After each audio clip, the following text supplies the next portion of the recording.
Bienvenue sur La Fabrique à Polyglotte, le podcast qui va changer ta vision de l'apprentissage des langues. Je suis Coralie, ton hôte, et je suis là pour te montrer que devenir polyglotte, ça n'est pas réservé à quelques élus. Si tu as déjà rêvé de parler plusieurs langues couramment, alors tu es au bon endroit. Ici, nous allons briser les mythes de l'apprentissage des langues. Non, tu n'as pas besoin de talent extraordinaire ni de passer des heures interminables à étudier. Je vais te révéler des méthodes pratiques, des astuces inédites et des ressources précieuses qui vont transformer ton apprentissage autodidacte. Que tu sois débutant ou en quête de perfectionnement, la Fabrique à Polyglotte est ton compagnon de route idéal. Alors prépare-toi à explorer le monde des langues avec un nouveau regard et abonne-toi dès maintenant pour ne rien manquer de cette aventure multilingue.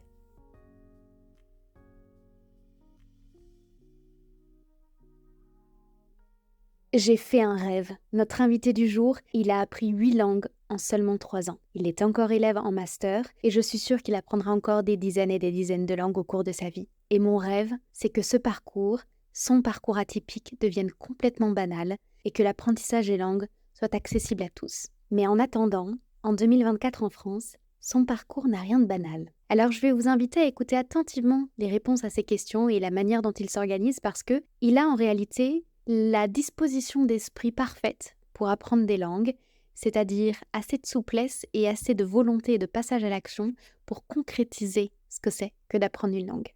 Il a aussi la capacité à faire fi des tendances et des modes pour développer ce qu'il appelle son propre pattern, et je crois qu'on peut tous en prendre de la graine. Et cet épisode pourra compléter l'épisode numéro 31 que vous avez largement écouté, largement honoré. Je pense que c'est un des épisodes les plus écoutés, celui avec Christine Marquette, qui dans son genre à elle, a aussi vraiment la disposition d'esprit qu'il faut pour apprendre une langue parce que, comme dans beaucoup de choses dans la vie, la grande majorité des choses se jouent dans notre approche et dans notre état d'esprit. Alors sans plus tarder, je vous laisse à la découverte du parcours de Mathis, que vous allez entendre relativement régulièrement dans les prochaines semaines, et je vous dévoile à la fin de l'épisode pourquoi. Bonne écoute! Bonjour Mathis, je suis ravie de t'accueillir sur la Fabrique à Polyglotte. Aujourd'hui, on va parler de ton parcours, des 8 langues que tu as apprises au cours de ces 3 dernières années, ou en tout cas dans un espace-temps de 3 ans. Je vais commencer peut-être par poser le cadre. Tu étudies depuis 3 ans les langues, tu es actuellement en 2e année de master en parcours plurilinguisme, un master de sciences du langage à l'université Rennes 2. Et tu parles, allez je me lance dans la liste, le français c'est ta langue maternelle, l'espagnol couramment pour y avoir passé un semestre Erasmus, le catalan que tu as appris aussi durant ce semestre en Erasmus, l'anglais à un bon niveau, le néerlandais, l'italien, l'allemand, le portugais et la toute dernière langue c'est le roumain. Toutes ces langues à des niveaux divers et variés. Et la question que j'aimerais te poser pour commencer c'est, parce que je connais un peu ton parcours, tu as fait une 3e année de licence dans les langues mais avant ça tu n'étudiais pas dans le domaine des langues, c'était l'histoire avec un parcours en sciences politiques. Et la question que je veux te poser, c'est qu'est-ce qui a justifié ce changement? Comment elle a commencé ta passion pour les langues? Et qu'est-ce qui t'a fait te réorienter dans ce domaine? J'ai fait pas mal d'études avant de faire ce que je fais actuellement. J'ai fait une licence en histoire sciences politiques. Encore avant, j'ai fait un BTS tourisme. Donc j'ai fait pas mal de choses. Et après ma licence d'histoire qu'on m'avait conseillé de faire pour avoir des connaissances, pour avoir de la culture générale, comme tu l'as dit, pendant mon Erasmus, j'ai appris, j'ai commencé à apprendre le catalan, etc. J'ai commencé à sortir une passion pour les langues. Je sais pas, il y a quelque chose j'ai eu un déclic. Et du coup, je voulais concilier un peu mon projet journalistique avec un peu de langue.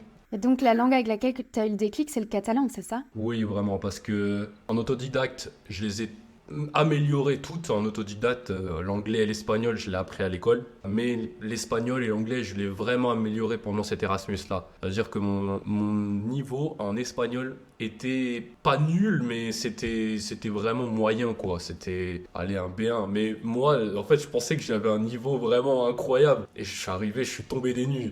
On parlait et je comprenais rien. Et ce qui m'a vraiment aidé, c'est que j'étais en fait avec des Erasmus français qui parlaient tous avec un niveau C1, C2 espagnol. Comme j'avais la plupart de mes cours en catalan, parce que Barcelone, c'est, comme tu sais, c'est assez indépendantiste et tout. C'est la Catalogne, c'est la langue catalane. Donc j'avais la moitié des cours en catalan. Du coup, je devais apprendre cette langue. Et puis en fait, j'ai appris cette langue super rapidement. Pour te dire, le premier cours, je ne comprenais absolument rien. Et à la fin du semestre, j'ai fait mon partiel en catalan.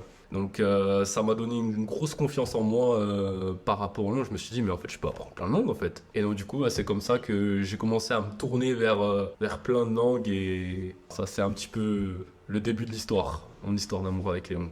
Il y a toujours cette langue qui crée le déclic et c'est vraiment ce que je souhaite à tous les auditeurs du podcast, c'est d'avoir ce déclic de se dire, mais en fait, si j'en ai appris une, je peux en apprendre plein et c'est pas si compliqué que ça. Et en quelques mois, si je suis vraiment immergée, je peux développer un niveau hyper intéressant. Est-ce que tu avais déjà des prémices de cet intérêt pour les langues avant ce voyage ce séjour à Barcelone plutôt, ou c'est vraiment sur place que tu t'es dit, mais en fait, ça me plaît trop? Oui, parce que je me souviens, c'est un souvenir comme ça là, qui me revient, que en troisième, on nous avait demandé, ouais, vous voulez faire quoi comme métier? Et moi, je sais pas pourquoi j'avais répondu dans la linguistique. Mais comme ça, parce que en fait, j'avais vu des vidéos de polyglottes, pour ceux qui connaissent les jumeaux Yulden de Babel. Je sais pas, je me suis dit, non, j'aimerais bien apprendre des langues quand même et tout. Mais bon, après, après, il y a eu le lycée, et puis j'ai. En fait, pendant toute ma scolarité, faut se dire que par contre, les langues, en fait, j'étais bon, mais je ne les bossais pas, vraiment. J'avais des bonnes notes, mais je faisais rien en cours. Enfin, je me reposais un peu sur mes acquis. Parce que j'avais généralement dans les meilleures notes de ma classe quand même, en espagnol. Et j'avais un de mes profs, c'était en BTS. Et il me dit, ah ouais, vous avez du talent et tout. Et maintenant, je me rends compte un peu plus que je me dis, ah ouais, ok. Il y avait déjà quand même des petites prédispositions, quoi. En tout cas, un fort intérêt, ce qui est, je pense, la qualité première pour apprendre les langues, c'est les aimer, être intéressé par ces langues, être curieux, etc.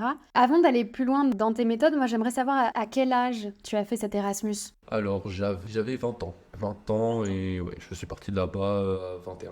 21 ans. Moi, j'ai commencé à m'intéresser aux méthodes qui sont présentées sur la Fabrica Polyglotte. J'avais 26 ans. Donc, je le dis juste à l'oral parce que souvent on me dit, mais mince, si j'ai loupé le collège, le lycée ou si avant 15 ans, parce que soi-disant que le cerveau se fige à 15 ans, si j'ai pas avant 15 ans découvert la langue par immersion, je peux pas obtenir un très bon niveau. Et j'aime insister sur le fait qu'on peut partir à 20 ans, 21 ans ou même plus tard en Erasmus et être immergé dans la langue et obtenir de très bons résultats quand même. Ma question, c'est comment ça s'est passé entre le moment où tu es à l'école, tu fais pas grand-chose, tu fais les exercices, et le moment où tu décides de changer de méthode, de t'impliquer et d'apprendre par toi-même? Par quoi tu as commencé? Est-ce que c'était facile ou est-ce que c'était un peu chaotique au début? Un peu chaotique, en vrai, parce que forcément, je savais pas trop comment m'y prendre parce que j'avais connu que les méthodes scolaires. Mais je sais que, justement, j'ai eu quand même ce déclic en me disant maintenant, je vais apprendre que les langues par moi-même parce que, honnêtement, ça me saoulait les méthodes à l'école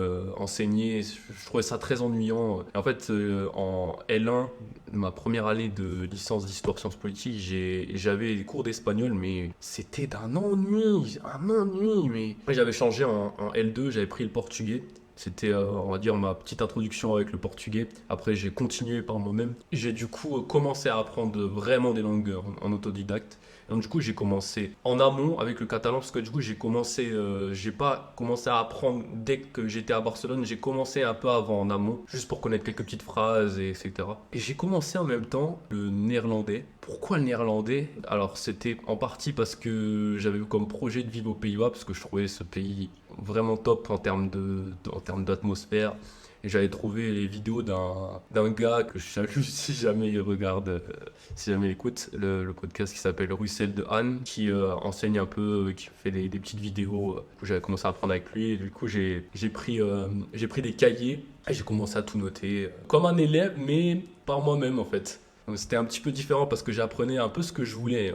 On m'imposait pas des choses, on m'imposait pas des lectures, des images à décrire, etc. quoi. Donc, voilà. Et qu'est-ce que ça change de passer de aspirant polyglotte à mais en fait je suis vraiment polyglotte, je sais parler plein de langues. Est-ce que ça t'a, je sais pas, au niveau identitaire, qu'est-ce que ça a changé en fait? En fait, ça m'a donné beaucoup de confiance en moi, ça c'est clair, Ouais. avec les langues, parce qu'au début, quand je suis arrivé à Barcelone avec mon espagnol moyen, j'osais pas trop parler parce que, sachant que bon, là-bas, l'anglais c'est pas non plus très très répandu. Et en plus, il y a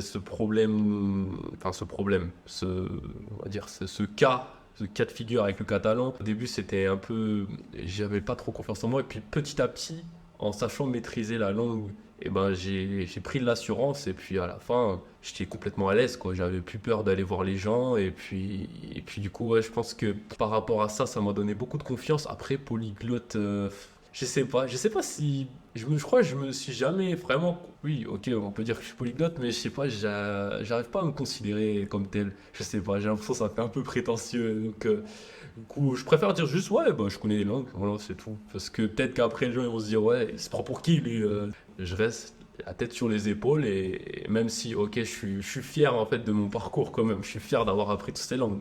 Mais tu C'est peux, clair. Mais c'est drôle parce que le mot polyglotte, on n'ose pas l'utiliser parce qu'on a l'impression que c'est réservé à une élite de traducteurs instantanés ou de personnes qui ont, je sais pas moi, qui travaillent dans des ambassades, etc. Et il y a un peu la police des polyglottes sur Internet, c'est-à-dire quelqu'un qui ose utiliser une vidéo avec un titre qui inclut le mot polyglotte. De suite, tu as en bas, c'est pas des haters, mais c'est la police des polyglottes qui va dire ouais, mais ton niveau de ninana, ou alors dans telle langue, ton intonation, elle est mauvaise, etc. Mais moi, j'aimerais le démocratiser ce mot-là parce que je sais pas si tu as lu le livre Atomic Habits. On prend des habitudes en fonction de l'identité qu'on s'accorde et je pense qu'à partir du moment où on s'accorde le droit d'être polyglotte, même si notre niveau n'est pas parfait, mais si on a ce que j'appelle un niveau courant qui nous permet de pouvoir répondre et comprendre, eh ben ça nous permet de mettre en place des actions qui correspondent à cette identité qu'on s'accorde et c'est très rare de se dire oui je suis polyglotte. Souvent on va justifier et il faut le reprendre ce mot et se dire ben non en fait je suis polyglotte. Voilà, c'était mon petit moment politique. Quelque chose qui m'impressionne dans ton parcours, c'est que tu as appris, ou tu es en train d'apprendre, quasiment toutes les langues romanes, italien, portugais, espagnol, bientôt roumain. Et je connais pas encore de polyglotte qui ne les mélange pas ou qui n'a pas eu de problème de confusion entre toutes ces langues. Même le catalan en plus, tu vois, tu vas dans des tas de langues qui peuvent se confondre. Comment est-ce que tu te débrouilles pour éviter de faire des mélanges de langues? Alors c'est pas facile, même moi je l'ai fait. Hein. Faut pas croire que je l'ai fait pas, je l'ai fait. Après ça dépend des langues. Il y a des langues que je vais maîtriser plus. L'espagnol, je vais très très rarement le faire, mais il y a des langues comme que je parle un peu moins, comme l'italien ou portugais. Portugais c'est horrible parce que vraiment je fais un peu du portugnol, un peu. C'est vraiment c'est horrible. Si je peux donner un conseil pour ne pas les mélanger, ce que je fais un peu, c'est en fait j'essaye pour chaque langue. On dit souvent, tu sais, que chaque langue, dans chaque langue, on a une personnalité différente. Et en vrai, je me suis rendu compte que c'est totalement vrai. Quand je parle une langue, j'essaye justement de prendre l'intonation, l'accent. Et je me suis rendu compte, c'est un peu comme si tu jouais un personnage différent. Et donc du coup, si tu parles une langue qui appartient à une famille, je pense aussi, il n'y a pas que les langues romanes, il y a aussi les langues slaves, il y a beaucoup de langues slaves qui se ressemblent et tout, même les langues germaniques. Hein. Parce que j'ai aussi ce problème, d'ailleurs j'ai peut-être même plus ce problème entre l'allemand et le néerlandais que entre le portugais et l'espagnol. Et si je peux donner un conseil, c'est justement de jouer un rôle, de se mettre dans la peau d'un personnage dans chaque langue différente que tu parles. Et ça peut t'aider justement à rester focus sur ses intonations, sur son vocabulaire, un peu aussi son slang. Ça peut vraiment t'aider à rester vraiment immergé dans cette langue, même si inexorablement il y a un mot qui va te paraître tellement similaire que ton cerveau il va faire des connexions et qu'il va se dire ah ok ça se dit peut-être comme ça, ah non ça se dit comme ça. Ça c'est humain. Hein, ça. C'est ça, il faut des petites astuces pour réussir à pas les confondre. Mais effectivement, les jeux de rôle ou s'imaginer une personne différente dans chaque langue, ça peut aider. En termes d'organisation, toujours, entre toutes tes langues, comment est-ce que tu as fait pour apprendre 8 langues en aussi peu de temps? Est-ce que tu as décidé que tous les trimestres, on commençait une nouvelle? Est-ce qu'on t'en a appris plusieurs en même temps? Est-ce que tu en as appris certaines, t'en as mis d'autres en pause? Enfin, comment tu t'es organisé au niveau de tes langues? Alors en fait, je les ai un peu apprises au fil du temps. C'est-à-dire que au début, j'ai pas fait de planification. J'ai fait le catalan. Et puis pendant l'année, pendant mon Erasmus, ça m'a fait exploser mes envies d'apprendre des langues multiples. Je me suis dit, oh vas-y, je vais développer mon portugais parce que j'ai fait un voyage au Portugal. Et donc je me suis dit, avant d'aller au Portugal, pendant un mois, je vais essayer de développer ça. Je vais essayer de pratiquer un peu avec des applications d'échange linguistique comme HelloTalk que j'utilise beaucoup.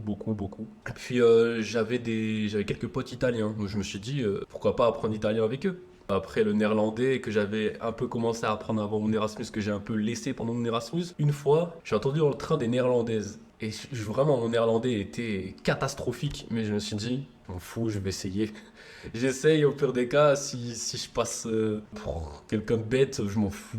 Et j'essaye. Et en fait, ouais, chaque langue, petit à petit, j'ai accumulé ces langues et puis Il y a même un moment où j'étais un petit peu, j'abusais un peu parce que je voulais en apprendre je sais pas combien. Je continue d'ailleurs à utiliser les langues comme des jouets. C'est un peu comme un enfant avec un jouet. Il prend un jouet et puis, je sais pas, un jour ou 2 jours plus tard, il en a marre. Il passe à un autre.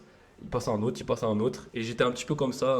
J'avais acheté des manuels de russe, j'avais acheté des manuels d'arabe, que d'ailleurs qui va être ma 10e langue que je commence à apprendre depuis peut-être une semaine. Et après, bah, j'y ai ajouté l'allemand parce que j'estimais que c'était assez utile.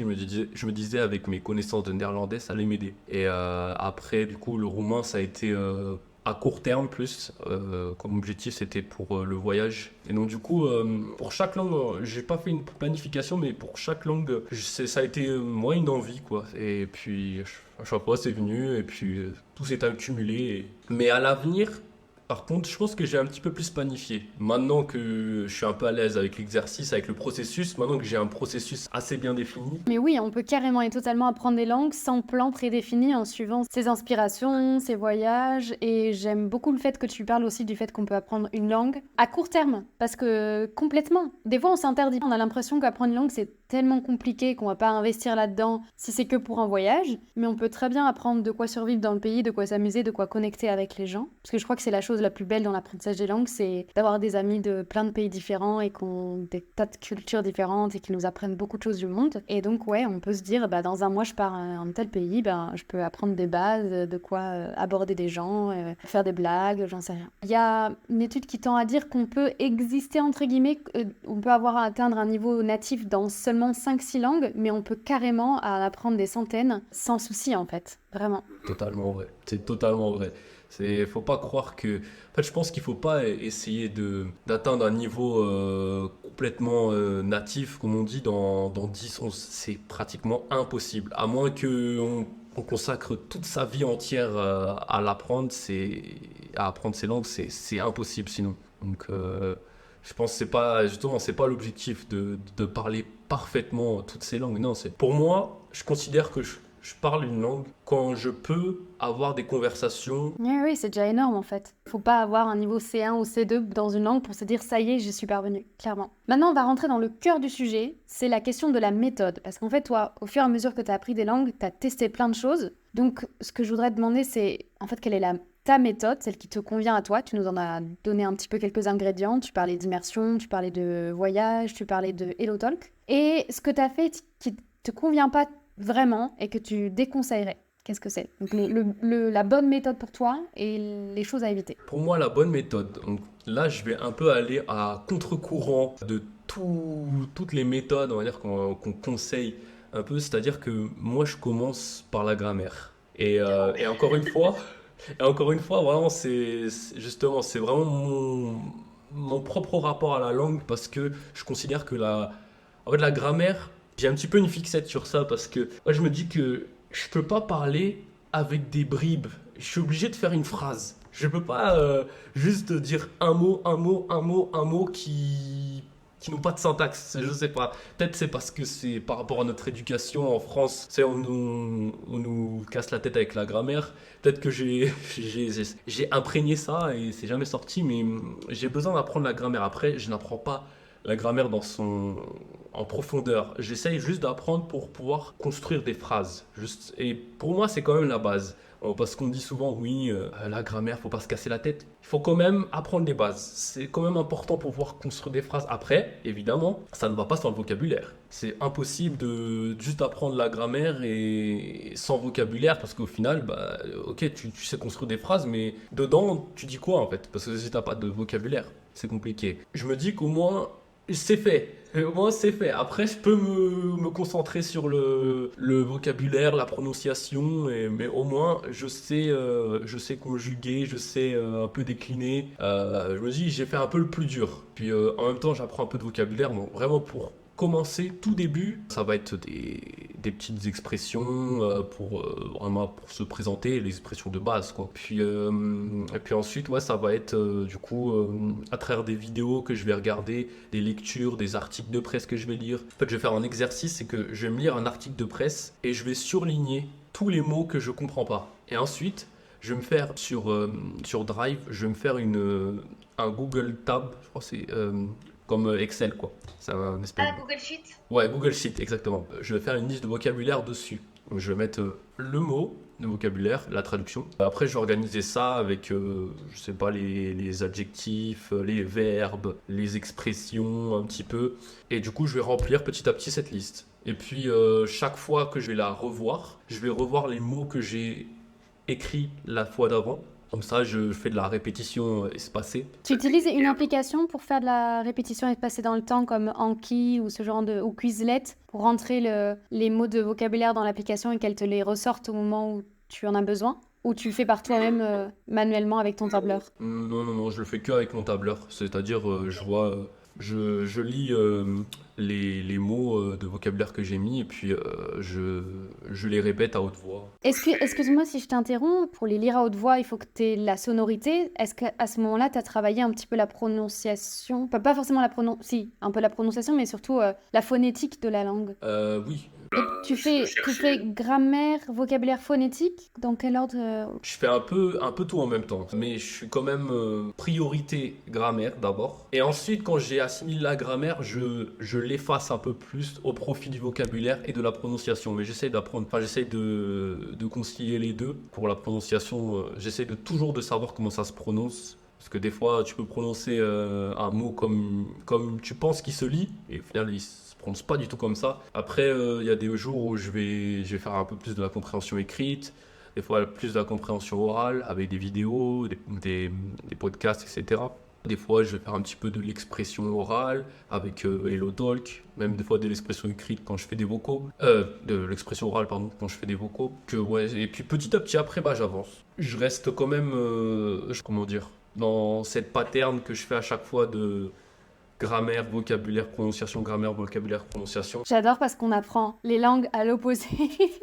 Tu apprends tous les aspects de la langue en même temps. Après, en même temps, quand on est étudiant en linguistique, forcément, on aime la grammaire. Et moi, je l'aborde une fois que j'ai plus d'autre choix, tu vois. Une fois que je suis bloquée et qu'il y a pas moyen. Mais c'est hyper important parce que le slogan de ce podcast, c'est « Il y a 1000 manières d'apprendre une langue, trouvons la tienne ». Donc, je suis très contente de t'accueillir et de voir qu'il y a d'autres modèles et que moi qui ne jure que par Steven Krashen et la méthode d'immersion, la méthode naturelle, et ben c'est pas du tout la seule voie. C'est une voie qui est un peu plus lente d'ailleurs et il peut y en avoir d'autres et la tienne. D'ailleurs, ce qui m'intéresse dans ta méthode, c'est de savoir s'il y a des gens qui t'ont inspiré cette façon de faire là, si tu as seulement suivi ton instinct, si tu as suivi tes expériences en te disant quand j'ai appris telle langue, en fait, il manquait d'abord de commencer par la grammaire parce qu'il y a plein d'autres méthodes qui sont un petit peu orientées comme ce que tu viens de décrire, typiquement la méthode assimile. Comment c'est venu ta méthode? Est-ce que c'est uniquement ton expérience ou est-ce que c'est ton expérience et l'inspiration d'autres polyglottes qui font un peu comme tu fais? Ouais, c'est plus mon expérience et l'inspiration d'autres polyglottes parce que j'ai pas mal regardé des vidéos et je continue à en regarder d'ailleurs sur les techniques d'apprentissage.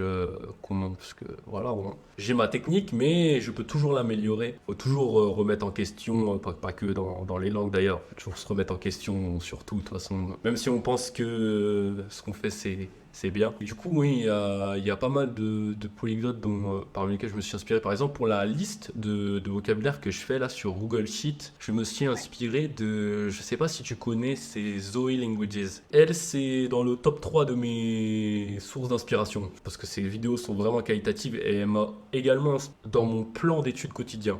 Mais évidemment, la grammaire, ça vient de moi. Ça...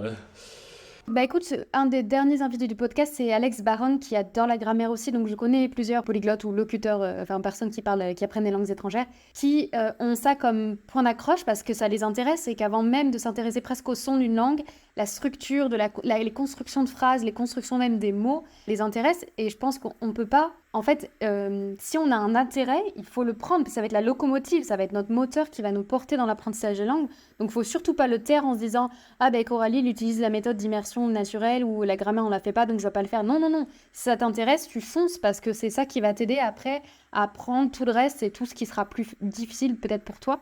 Est-ce que tu as testé des méthodes ou des choses qui, pour le coup, n'ont pas fonctionné et que tu recommanderais pas, toi? Je pense pas. Je pense que j'ai toujours un petit peu procéder comme ça. Je pense que les seules méthodes qui vraiment n'ont pas fonctionné, c'est vraiment l'école, en fait. Après, voilà, j'ai pas de méthode non plus. J'aimerais pas ne pas recommander de méthode parce que, comme tu l'as dit, il y a 1000 façons d'apprendre une langue et ça se trouve. Bah, pas forcément dire ça, ne le faites pas, mais dire ça, par exemple, vous voyez, c'est conseillé, mais ça marche pas pour moi. Bien sûr, oui, dans ce sens-là, oui.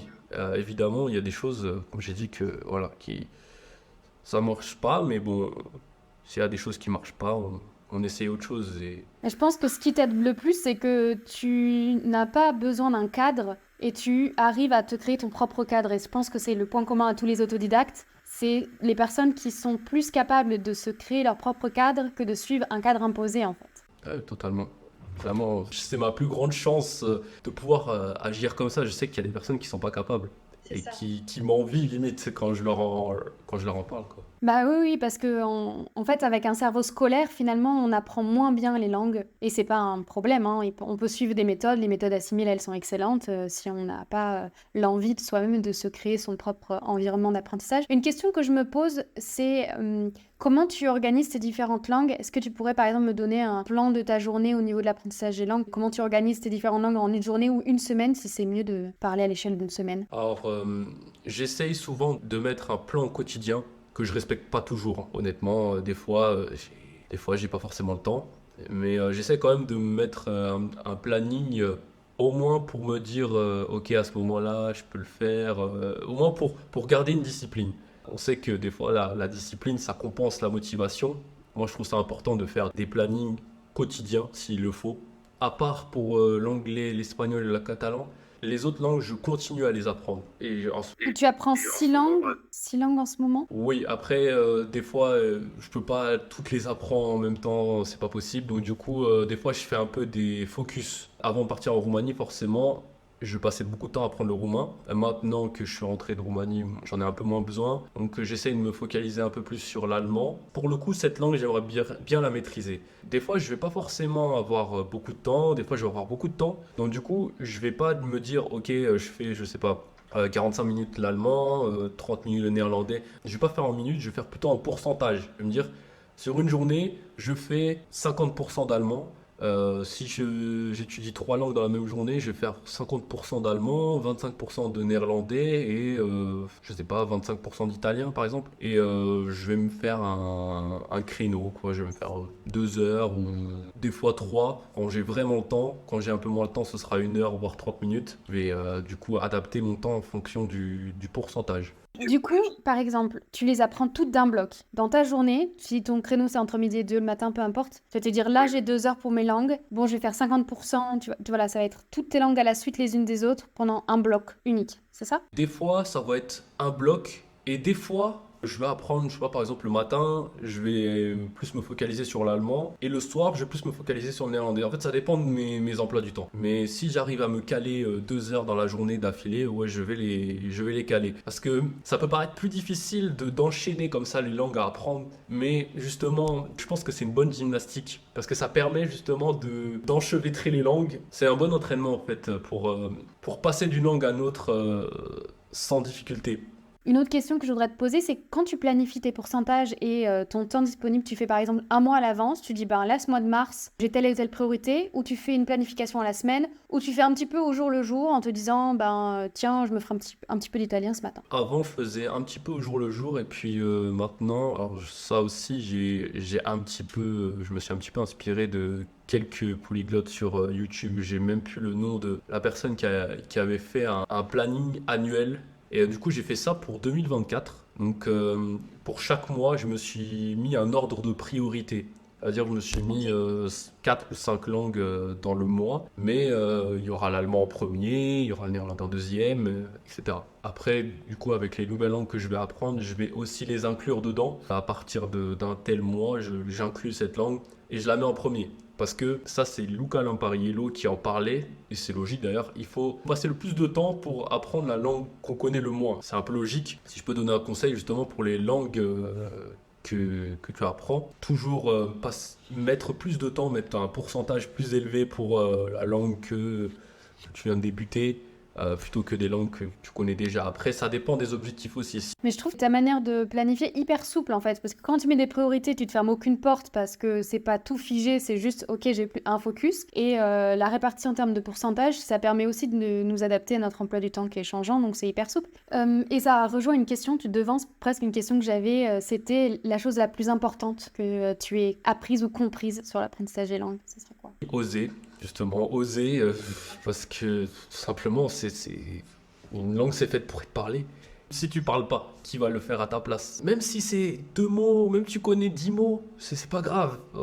Tu sais dire bonjour, tu sais dire merci, tu sais dire au revoir, c'est suffisant. Mais généralement, les gens sont assez reconnaissants que tu parles leur langue, ou du moins que tu fasses un effort. Et il y a beaucoup plus d'avantages à tirer du fait de parler des langues que de risques qu'on prend finalement. Oui, on prend le risque de se faire moquer, mais c'est un risque qu'on a dans tous les cas. Exister, c'est déjà prendre le risque d'être moqué ou critiqué, quoi qu'il arrive. En parlant de polyglottes qui t'ont inspiré, qui est-ce que tu souhaiterais voir intervenir sur le podcast en français? Franchement, tu parlé tout à l'heure de Zoe Languages, j'aimerais bien.